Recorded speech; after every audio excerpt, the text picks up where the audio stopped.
துடிச்சுக்கிட்டு நிக்கிற இந்த பையன் பேரு டில்லி, இவர் ஷார்ட்ஸ் போட்ட கில்லி, இவர் வாங்குறதுக்கு ரெடியா இருக்க பல்லி. இவங்க 3 பேர் இன்னைக்கு பெர்ஃபெக்ட்டான பேக் ஃபிளிப் படிப்பாங்க நினைச்சுக்கிட்டு ரெடியாகும் போது இந்த வேலி சரியில்லாம போச்சு இல்லப்பா.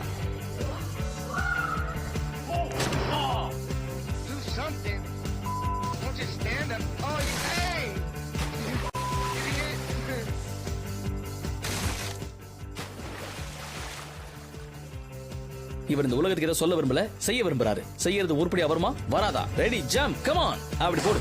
இது தப்பு உன் பேர்ல இல்லப்பா, செவிரு சின்னதா போச்சு. நீங்களே பாருங்க, ஆரம்பத்துல போஸ்ட் எல்லாம் கரெக்டா கொடுத்தாரு, ஆனா ஹைட்டுக்கு ஏத்த டைவ் அடிக்காம போனதுனால பச்சை புல்ல மெல்ல வேண்டிய நிலைமை. ரொம்ப மெல்லாதீங்க, கொம்பு வந்துரும். பந்தாவுக்கும் பேக் ஃபிளிப்புக்கும் நிறைய வித்தியாசம் இருக்கு தம்பி. ஐயோ, இப்போ உங்க கேர்ள் ஃப்ரெண்ட் கிட்ட எந்த மூஞ்ச காட்டுவே?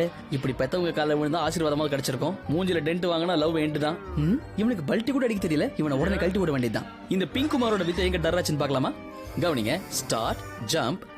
ஜம்ப் ஒழுங்கா பண்றதுக்கு முன்னாடி புஷ் பேக் வச்ச மாதிரி சாஞ்சா பல்லு எகிராம என்ன ஆகும்? குமாரு, உதிக்கிறதையும் சொல்றதையும் நீங்க ஒரே நேரத்துல பண்ணிட்டீங்க. 10க்கு 2 கையும் காத்து வாங்குது. முட்டியபடி இந்த ஆசீர்வாதத்தை ஒரு குரு கிட்ட வாங்கிருக்கலாம். இப்போ அந்த பொண்ணு காலில் தான் விழணும்.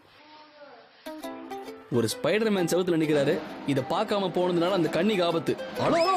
ஏப்பா, பொண்ணு பாக்குற மாதிரி டைவடினா பொண்ணு மேலே டைவடிப்ப.